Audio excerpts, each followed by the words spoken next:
the statue faces and symmetry. How can you possibly do that by hand? This will wow you. Yeah. So there's a whole category of aspects to the discussion around ancient technology, right?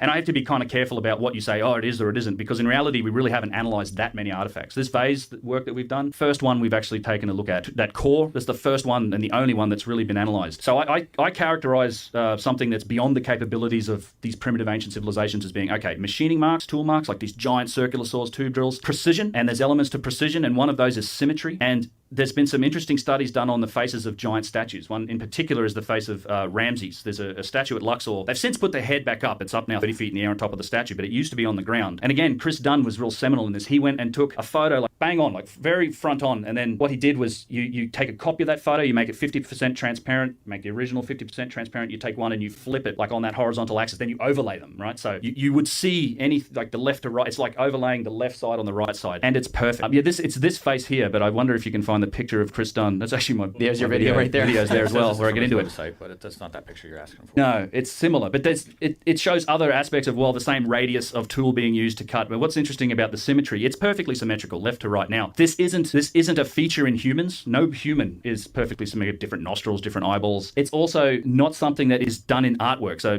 people often say, well, Michelangelo, he carved David. It's a beautiful statue. I've seen it. It's incredible, but it's human. It's not symmetrical. Symmetrical is you can't achieve that degree of symmetry just by eyeballing it and doing it by hand. And it's also something that's not real human. I think some of these statues almost look a bit inhuman because of that symmetry when they're up there and they're staring at you, because it's mind blowing to actually go and look at them. But it's the other aspect is the most efficient way to create that would be to say, well, if you were going to design it in a computer, it's like, well, I'm going to create half this face in a program and map it out, and then I'm just going to reverse it and say, well, that's the other half. It's literally the most efficient way to do it, and that's kind of what we're seeing in some of these statues. Go back to that image, please. It's virtual perfection. And what's the explanation for this that modern archaeologists use? They did it by hand, right? They do it by hand. That's literally what they say. You just don't. They're not engineers and construction experts at the end of the day. That's the problem. So it's very difficult to engage them on those specific details. And I've taken many engineers, master stonemasons, stone carvers, construction guys, and a lot of them see it immediately. People that understand what it takes to both work in this material and to work at the scale that some of this stuff is worked in, they see it immediately, and they just dismiss the idea that this was done with literally pounding stones and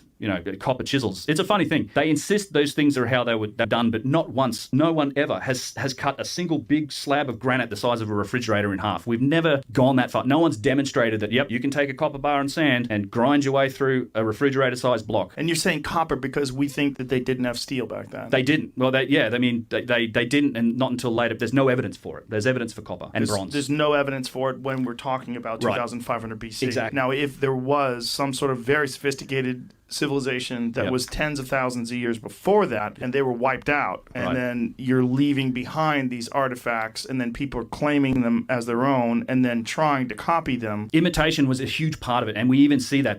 You go to the Egyptian Museum, and there's these beautiful igneous stone vases made of granite, and right next to them, in the same display, because they're found in the same place, there's a rough pottery vase that's not even turned, just put together by hand, and they've painted it with dots to make it look like granite, and it's shaped the same way as the granite vase. That's pure imitation. Like this here. I love this. This is one of my favorite examples. And this is like either first dynasty or pre-dynastic. But yeah, you have a hard igneous stone vessel made with perfection, and right next to what's clearly an imitation of it made from pottery, and they've even dotted it up to make it look like granite. All the most sophisticated artifacts, pyramids, everything are all the oldest. It gets worse as it goes on. And that's not supposed to make sense. And when last time I was on with you, Joe, I was trying to articulate a point, which was that there was a middle kingdom, there was the first kingdom, there was and there was these periods of revolt and revolution and missing history within Egypt, and there was three different kingdoms, and one of which was 126 years of lost history, another was over 200 years. And the one point to mention about that is that means that whoever took over and reestablished themselves, there's now no one alive at that period of time that was around prior to whatever it is that reset them, that government or whatever they were. So if there's 126 years of lost history,